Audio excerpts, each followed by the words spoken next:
हमरा चिखैबी गे चीज अपन तहु गे छौड़ी कहिया हमरा चिखैबी गे।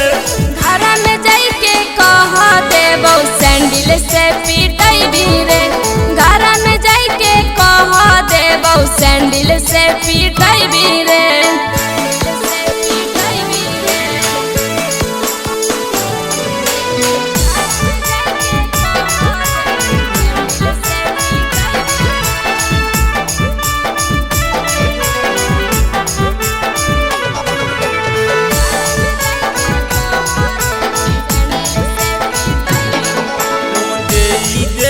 चीजवा छौड़ी लेबो तोरो नाम गे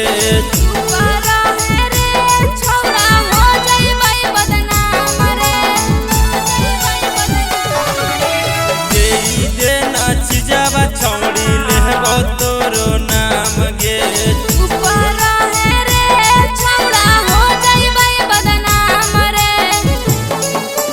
गरम तोहर गोदाम गे छौड़ी कहिया हमरा दिखैबी गे।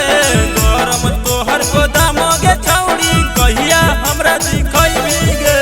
घर में जाके कह देबो सैंडल से पीटैबी रे। घर में जाके कह देबो सैंडल से पीटैबी रे।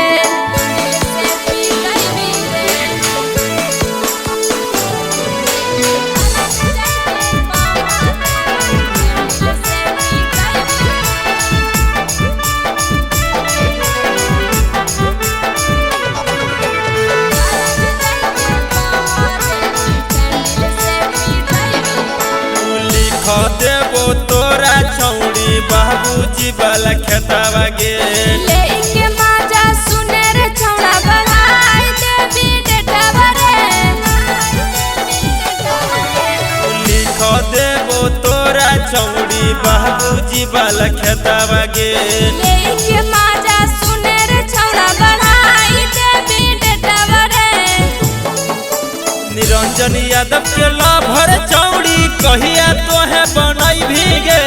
रंजित यादव के लभर